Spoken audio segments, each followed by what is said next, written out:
एक ऐसी कहानी जो सिर्फ फिल्मों तक सीमित नहीं बल्कि असल जिंदगी का सबसे खौफनाक चैप्टर है।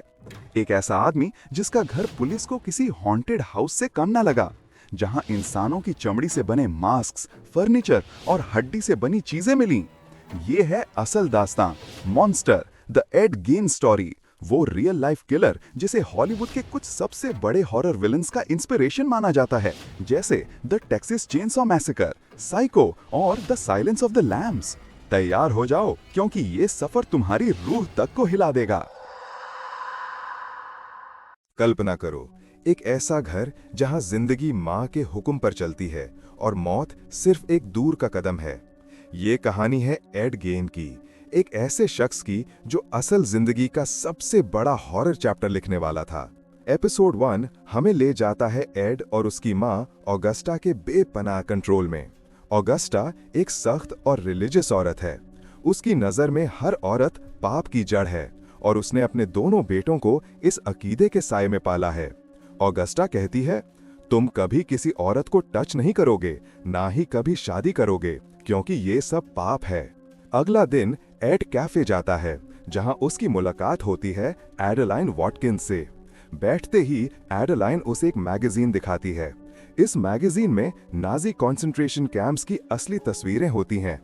डेड बॉडीज के ढेरों के ढेर, इंसानों की स्किन। तस्वीरें इतनी डिस्टर्बिंग होती हैं कि नॉर्मल इंसान पलट देता। लेकिन एड इन पिक्चर्स को घूर कर देखता है और एक अजीब सा सुकून महसूस करता है। उसकी आंखों में एक अलग चमक आ जाती है, जैसे अंदर कोई पुराना जख्म जाग गया हो। फिर एडेलाइन उसे कॉमिक बुक भी दिखाती है। कॉमिक में एक औरत इंसानों की स्किन से लैम्प शेड्स और पर्सेस बनाती है। एड उस कॉमिक पर देर तक नजर जमाता है। उसके चेहरे पर मुस्कान नहीं बल्कि एक खामोश फैसिनेशन होता है। अगला दिन एड का भाई हेनरी उसके सामने आता है। हेनरी के दिल में एक ख्वाहिश है, एक ऐसी जिंदगी जो नॉर्मल हो, जहां मोहब्बत और आजादी हो। वो एड से कह देता है, हमें माँ ने एक कैद खाने में बंद कर रखा है। ये जिंदगी इंसान की नहीं, एक सजा है। एड ये सुनकर टूट जाता है। माँ की तालीमात, उसका दर्द, सब एक ही पल में हेनरी के खिलाफ गुस्सा बनकर फूट पड़ता है। एक ही लम्हा, एक ही वार और हेनरी जमीन पर गिर जाता है। उस वक्त एड के लिए सब कुछ बदल जाता है। भाई का खून उसके हाथ लगता है और उसी खून से एक नई कहानी लिखनी शुरू होती है। एक ऐसी कहानी जो एड गेन को इंसान से मॉन्स्टर बना देगी। एड हेनरी की लाश को वुड्स के पास ले जाकर आग लगा देता है। फिर वो माँ के पास जाता है और कहता है, आग हद से ज्यादा बढ़ गई है और हेनरी भी वहां था, मगर वो मिल नहीं रहा। ये सुनकर ऑगस्टा पुलिस को बुला लेती है। पुलिस को हेनरी की लाश ब्रश फायर के पास मिलती है और उसकी मौत को एक एक्सीडेंट डिक्लेयर कर दिया जाता है। इस ट्रेजेडी का सबसे गहरा असर ऑगस्टा पर होता है। शॉक की वजह से उसे स्ट्रोक आ जाता है। एड दिन रात माँ की खिदमत करता है, लेकिन ऑगस्टा का जिद्दीपन कम नहीं होता। एक सीन में वो एक अनमैरिड कपल को हराम कहकर जलील करती है और स्ट्रेस से उसे दूसरा स्ट्रोक होता है। इस दफा वो बची नहीं और यहीं से एड की असल मैडनेस शुरू होती है। माँ के मरने के बाद भी वो उसकी आवाज सुनता है, जैसे कहती हो, मुझे वापस लाओ, कब्रों से निकालो। स्टोरी के पैरेलल एक और कहानी चलती है। इल्से वो औरत है जो यहूदियों को इंसान ही नहीं समझती। वो उनके बाल कटवाती है, उनकी स्किन उतरवाती है और उन्हें अपनी पार्टीज में बेइज्जत करती है। एपिसोड के खौफनाक क्लाइमैक्स में एड एक लाश को अपनी माँ की कुर्सी पर बिठाता है और इस तरह खत्म होता है monster the Ed Gein story का पहला एपिसोड। एपिसोड 2 की ओपनिंग एक खौफनाक साइलेंस से होती है। एड सुकून से खेतों में ट्रैक्टर चला रहा होता है। अचानक उसे लगता है जैसे बहुत सारे कैदी उसकी तरफ भाग रहे हैं। एड घबरा जाता है और सोचता है कि वो उसे ले जाने आए हैं। डर के मारे वो तुरंत घर की तरफ भागता है। वहां उसे अपनी माँ की आवाज सुनाई देती है, तुम पागल हो गए हो, और फिर सब कुछ गायब हो जाता है। कहानी के पैरेलल हमें दिखाया जाता है कि एक फिल्म प्रोड्यूसर हिचकॉक एड की जिंदगी पर मूवी बनाने की बात कर रहा होता है। वो बताता है कि कैसे एड ने नाजी कैंप की तस्वीरें देखी थीं और उन्हीं तस्वीरों में डेड बॉडीज देखकर उसके जहन पर गहरा असर हुआ। धीरे धीरे एड के दिमाग में भी वही एक्सपेरिमेंट्स करने का ख्याल बैठ गया। फिर फ्लैशबैक में एड का बचपन दिखाया जाता है, जहां से उसका शौक सामने आता है।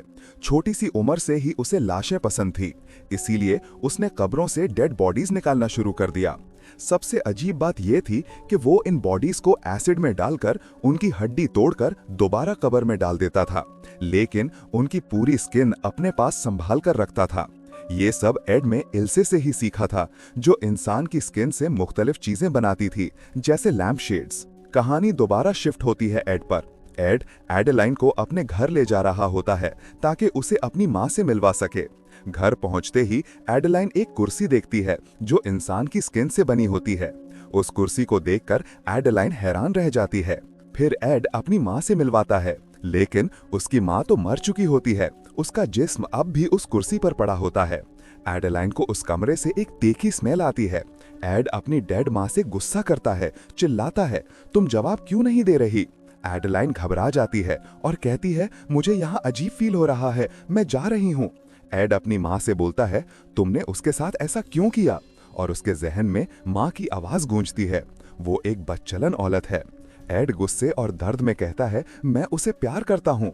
ये सब बातें एडेलाइन बाहर से सुन रही होती है और उसके चेहरे पर यकीन होता है जैसे उसने असली एड गेन को पहली दफा देखा हो। इसके बाद एड बार चला जाता है जहां उसे मैरी मिलती है। मैरी पूछती है, तुम्हें क्या हुआ? एड कहता है, मेरा ब्रेकअप हो गया एडेलाइन से। मैरी कहती है, आजकल की लड़कियां ऐसी ही होती हैं। फिर मैरी कहती है, अगर तुम चाहो तो मैं तुम्हारे लिए एक लड़की मंगवा सकती हूँ।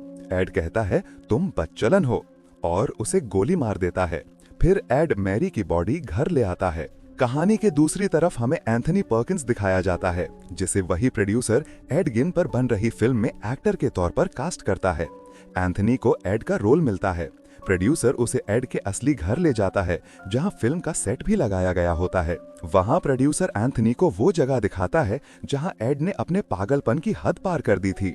एड ने एक इंसान की खोपड़ी से कटोरा बना रखा था जिसमें वो खाना खाता था। फिर प्रोड्यूसर एक और डरावनी चीज दिखाता है, एक आइस बॉक्स जिसमें 9 लड़कियों के प्राइवेट पार्ट्स रखे हुए होते हैं। ये सब देखकर एंथनी का चेहरा सफेद पड़ जाता है। वो हिचकिचाते हुए कहता है, मैं ये रोल नहीं कर सकता, ये सब बहुत ज्यादा है। लेकिन हिचकॉक उसकी आंखों में देखता है और कहता है, तुम भी कहीं ना कहीं एड जैसे हो, इसलिए तुम्हें ये रोल करना ही होगा। दूसरी तरफ पुलिस मैरी के मर्डर की इन्वेस्टिगेशन कर रही होती है। उन्हें एक आदमी बताता है कि उस रात एड की गाड़ी उस जगह देखी गई थी जिस दिन मैरी का कत्ल हुआ था। इसी दौरान एड एडेलाइन के घर जाता है। वहां उसे एडेलाइन की मां की आवाज सुनाई देती है जो कहती है, तुम एड से नहीं मिलोगी। ये सुनकर एड वहां से चुपचाप चला जाता है।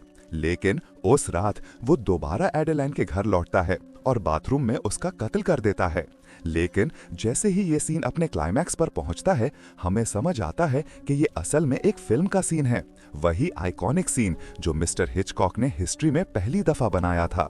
लोग सिनेमा हॉल में उस मोमेंट को देखकर चीख उठते हैं, कुछ लोग तो उल्टियां तक कर देते हैं। एपिसोड का एंड इसी खौफनाक रियलाइजेशन पर होता है कि एड गेन की पागल कहानी सिर्फ एक हॉरर स्टोरी नहीं थी, बल्कि हॉलीवुड के सबसे अंधेरे सपनों का असल इंस्पिरेशन थी। एपिसोड 3 एक डिस्टर्बिंग सीन से शुरू होता है। एड अपनी डेड माँ ऑगस्टा के कपड़ों में ड्रेस पहने हुए एक मास्क जो ह्यूमन स्किन से बना होता है उसे पहनकर अपने फार्म हाउस में तन्हा डांस कर रहा होता है। फिर पुलिस उसके दरवाजे पर आती है। मैरी होगन बार ओनर के मर्डर की इन्वेस्टिगेशन के सिलसिले में। एक विटनेस बताता है कि एड की कार उस रात मैरी के बार के पास देखी गई थी। एड झूठ बोलता है कि उसकी ट्रक खराब थी, इसलिए वो माँ के साथ घर पर था और अपनी माँ का जिक्र करके उनका ध्यान डाइवर्ट कर देता है। डाइनर में एडेलाइन फिर उसकी जिंदगी में नजर आती है। एडेलाइन उसे कुछ तस्वीरें दिखाती है। एक आदमी जो पहले मेल था लेकिन अब फीमेल ट्रांजिशन कर चुका है। ये तस्वीर एड के जहन में कुछ तोड़ देती है और उसके अंदर एक नया ख्याल जम लेता है। उस रात एड ग्रेवयार्ड जाता है, वहां से एक कब्र खोलता है और एक रिंग निकालता है ताकि उसी रिंग से एडेलाइन को प्रपोज कर सके। हैरानी की बात यह है कि एडेलाइन हाँ कर देती है। एडेलाइन एड को बेबी सिटिंग का काम दिलवाती है। 2 छोटे बच्चे उसकी जिम्मेदारी में आते हैं, लेकिन एड उन्हें अपने घर ले जाता है जहां वो मैजिक शो दिखाता है। लेकिन ये मैजिक कुछ और ही होता है। टेबल पर ह्यूमन स्कल्स, फिंगर्स और फ्लैश के टुकड़े पड़े होते हैं। बच्चे खौफ से चीख उठते हैं। जब वो उन्हें घर छोड़ता है, उनके पेरेंट्स उससे कहते हैं कभी वापस मत आना। इसी दौरान एक और औरत, एवलिन, जो पहले बेबी सिटर थी, वापस आती है। एड उसका पीछा करता है, उससे मिलता है और कहता है, तुमने मेरी बेबी सिटर वाली जॉब ले ली, अब मेरी शादी नहीं होगी। लेकिन बात वहीं खत्म नहीं होती। रात के अंधेरे में एड उसे अपने बाण में ले जाता है। इसी दौरान एड एडेलाइन को दोबारा अपने घर ले आता है। एडेलाइन उसकी माँ के कमरे में जाती है और देखती है कि मैरी किस्किन और ऑगस्टा के कपड़ों में एड बैठा होता है। फिर पता चलता है कि ये तो फिल्म का सीन है जो सिनेमा में दिखाया जा रहा है। एपिसोड के एंड पर एवलिन एड के टॉर्चर रूम में बंद होती है। एड अपनी माँ के पास जाता है और कहता है, मैंने उसे पकड़ लिया। फिर वो अपनी माँ के हाथ में हैमर देता है ताकि वो एवलिन को मार सके। लेकिन इसी मोमेंट पर पता चलता है कि ये तो फिल्म का सीन है जिसे शूटिंग के दौरान दिखाया जा रहा है। एपिसोड 4 एक डिस्टर्बिंग सीन से शुरू होता है। एड एवलिन की बॉडी को लोशन लगाकर कवर कर रहा होता है। घर में एडेलाइन एड की माँ के रूम में जाती है और देखती है कि वो तो डेड बॉडी है। वो चीखें मारकर वहां से भागती है और अपने घर चली जाती है। एड उसके पीछे जाता है। एडेलाइन कहती है, मुझे पता है तुम क्या हो। एड घर के अंदर जाता है। वहां उसे बेड पर ब्राउ और पैंटी नजर आती है। तभी एडेलाइन कहती है, बैठ जाओ। एड पूछता है, ये यहाँ क्यों रखी है? एडेलाइन कहती है, तुम्हारे लिए। फिर वो कहती है, मुझे पता है तुम्हारे अंदर एक भयानक इंसान है। एड कहता है, तुम जानती हो क्योंकि तुम भी वैसी ही हो। एडेलाइन कहती है, हाँ ये तो सही कहा। फिर वो पूछती है, तुम्हें कैसा लगा था जब पहली दफा लाश को टच किया था? एड कहता है, वो ताजी थी, उसकी डेथ को सिर्फ 1 हफ्ता हुआ था। फिर एड एवलिन के कपड़े पहनता है और उसे एक अजीब सा सुकून, एक तरह का मजा महसूस होता है। स्टोरी आगे बढ़ती है। एड एक हार्डवेयर की दुकान पर जाता है जहां वो एक लाश को डिकम्पोज करने के लिए लाइम खरीदता है। वहां उसकी मुलाकात बर्निस वर्डन से होती है जो पहले से ही परेशान लगती है। एड उसे डिनर पर ले जाता है और डिनर के दौरान बर्निस कहती है कि तुम मेरे घर शिफ्ट हो जाओ। जब एड घर लौटकर आता है तो उसकी माँ कहती है, तुम अब एक बाजारी औरत के साथ रहोगे। ये बात एड के जहन में बैठ जाती है। अगले दिन वो वापस बर्निस के पास जाता है और उसी बात को दोहराता है जो उसकी माँ ने कही थी। फिर उसे गोली मार देता है। उसके बाद एड एडेलाइन को अपने घर ले जाता है और उसे बर्निस की डेड बॉडी दिखाता है। एडेलाइन वो मंजर देखकर ना सिर्फ हैरान होती है बल्कि उसके चेहरे पर एक अजीब सी खुशी भी नजर आती है। सीन शिफ्ट होता है एक हॉलीवुड के स्टोरी राइटर पर जो एड के कैरेक्टर से इंस्पायर होता है और द टेक्सास चेनसॉ मैसेकर पर मूवी बनाता है। फिर सीन वापस एड पर आता है जो औरतों की खाल पहनकर उनके जिस्म की तरह डांस करता है और इसी हॉरिफाइंग मंजर पर एपिसोड का एंड होता है। एपिसोड 5 की शुरुआत होती है एडेलाइन से।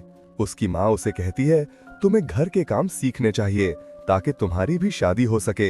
एडेलाइन गुस्से में जवाब देती है, मुझे नहीं सीखना। फिर वो एड के घर जाती है।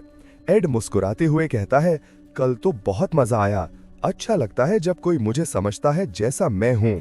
फिर एड कहता है, अब हमें सेक्स करना चाहिए। एडेलाइन कहती है, अभी नहीं, मैं शादी के लिए अपने आप को बचा रही हूँ। ये कहकर एडेलाइन वहां से चली जाती है। शाम को एड एडेलाइन से दोबारा मिलता है डिनर पर। एडेलाइन उसे बताती है कि वो न्यूयॉर्क जा रही है, वहां उसका एक इंटरव्यू है। वो कहती है, तुम भी मेरे साथ चलो, लेकिन एड कहता है, मुझे न्यूयॉर्क पसंद नहीं। वापसी पर एड एडेलाइन को घर छोड़ने जाता है। एडेलाइन कहती है, मैं ना तो सेक्स के लिए ना ही शादी के लिए तैयार हूँ, तुम्हें मूव ऑन कर लेना चाहिए। एड कहता है, मुझे तुम्हारे अलावा कोई लड़की पसंद नहीं। एडेलाइन गुस्से में कहती है, तुम्हें अगर सिर्फ सेक्स ही करना है तो तुम वो किसी मरी हुई औरत से भी कर सकते हो। एड चुप हो जाता है और कहता है, हाँ मैंने सोचा तो था लेकिन हिम्मत नहीं हुई। फिर दोनों ग्रेवयार्ड जाते हैं और एक ताजा लाश निकालते हैं। नेक्स्ट डे एडेलाइन अपनी दोस्त से कहती है, मैं यहाँ से जा रही हूँ न्यूयॉर्क। वो चली जाती है और वहाँ जॉब के लिए इंटरव्यू देती है, लेकिन उसे रिजेक्ट कर दिया जाता है। एडेलाइन उदास होकर होटल वापस आती है रोती हुई। वो होटल की मालिका से रिफंड मांगती है क्योंकि उसका रूम ठंडा था, लेकिन वो मना कर देती है। गुस्से में एडेलाइन उसे मार देती है, अपने पैसे लेकर वहाँ से निकल जाती है।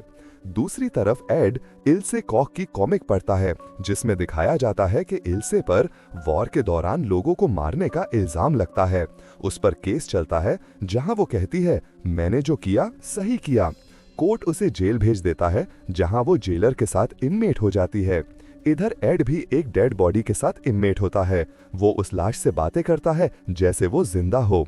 तभी एडेलाइन वापस एड के पास आती है और दोनों एक दूसरे के करीब आते हैं, लेकिन एड उसे कहता है तुम वार्म हो। फिर वो एडेलाइन को ठंडे पानी और बर्फ के साथ नहलाता है और इसी हॉरिफाइंग सीन पर एपिसोड का एंड होता है। एपिसोड 6 की शुरुआत होती है बर्नीस और उसके बेटे फ्रैंक से। फ्रैंक एक पुलिस ऑफिसर है और उसके साथ शेरिफ भी होता है। दोनों बर्नीस की शॉप पर जाते हैं जहां उन्हें जमीन पर खून दिखाई देता है। फ्रैंक घबरा कर कहता है ये मेरी माँ का खून नहीं हो सकता। फिर वो शॉप के बैक साइड में जाता है जहां उसे एक गिफ्ट मिलता है जिसमें एड का नाम लिखा होता है। ये वही तोहफा था जो बर्नीस ने एड के लिए रखा था। फ्रैंक और शेरिफ दोनों एड के फार्म हाउस पहुंचते हैं। वहां वो जो देखते हैं उससे उनके होश उड़ जाते हैं। इंसानों की स्किन, ऑर्गन्स और हॉरिफाइंग चीजें हर तरफ बिखरी होती हैं। पुलिस फोर्स वहां पहुंचती है और उन्हें औरतों के प्राइवेट पार्ट्स तक मिलते हैं, सब प्रिजर्व्ड कंडीशन में। फ्रैंक शॉक में कहता है हमने अभी तक हॉर्स शेड नहीं देखा। इतने में एड घर वापस आता है और शांति से पूछता है तुम लोग यहाँ क्या कर रहे हो। पुलिस तुरंत उसे गिरफ्तार कर लेती है। फ्रैंक अंदर जाकर हॉर्स शेड चेक करता है और उसकी चीख निकल जाती है। उसके सामने उसकी माँ बर्नीस उल्टी लटकी हुई होती है, पूरी तरह से स्किन्ड। इस बीच एड शांति से कहता है तुम लोगों ने सब चेक कर लिया, हो सकता है कोई मुझे फंसाना चाहता हो। फिर वो कहता है मुझे पहले खाना दे दो, फिर आराम से बात करते हैं। तभी फ्रैंक का गुस्सा फट पड़ता है। वो एड को जोर से मारता है और चीखता है तुमने ये सब क्यों किया। फिर एड को जेल में डाल दिया जाता है और फ्रैंक अपनी माँ के ऑर्गन्स को बॉडी से मैच करवा रहा होता है ताकि वो उन्हें दफन कर सके। डॉक्टर कहता है हमें अभी तक उनके ऑर्गन्स नहीं मिले। दूसरी तरफ एडेलिन के घर के बाहर प्रेस वाले आते हैं और पूछते हैं क्या तुमने एड के साथ मिलकर ये सब किया है। एडेलिन कहती है हम सिर्फ एक दो दफा बाजार में मिले थे, मेरा उससे कोई ताल्लुक नहीं। दूसरी तरफ शेरिफ एड से इन्वेस्टिगेशन करता है तुम्हारे घर से इतनी ज्यादा लाशें मिली हैं, तुमने इतने लोगों को मारा है। एड कहता है नहीं नहीं, मैंने किसी को नहीं मारा, ये सब लाशें मैं कब्रों से निकाल कर लाता था, ये मेरा शौक है, जैसे हर इंसान का कोई ना कोई शौक होता है। शेरिफ कहता है फ्रैंक की माँ की लाश तुम्हारे घर से मिली थी। एड जवाब देता है मैंने उन्हें नहीं मारा, चाहो तो मेरी बंदूक और गोलियां गिन लो। एड कहता है मेरा शौक अनोखा है, लेकिन मैंने किसी को नहीं मारा, मैं सिर्फ कब्रों से लाशें महलता था। शेरिफ पूछता है बर्नीस को क्यों मारा गया। एड शुरू में कहता है मैंने नहीं मारा। फिर थोड़ी देर बाद एड मान लेता है और कहता है हाँ, बर्नीस को मैंने ही मारा, क्योंकि मैं चाहता था उसका सर मेरे घर में लटका हो जैसे दूसरी लाशें लटकी हुई थी। शेरिफ कहता है तुम लोगों को इंसानों का मीट डाइटी था। एड कहता है नहीं शेरिफ, तुम उनको मीट देते थे। एड कहता है तुम्हें सब कुछ गलत समझ आ रहा है, लाओ लाई डिटेक्टर, फिर तुम्हें पता चल जाएगा कि मैं सच बोल रहा हूँ या नहीं।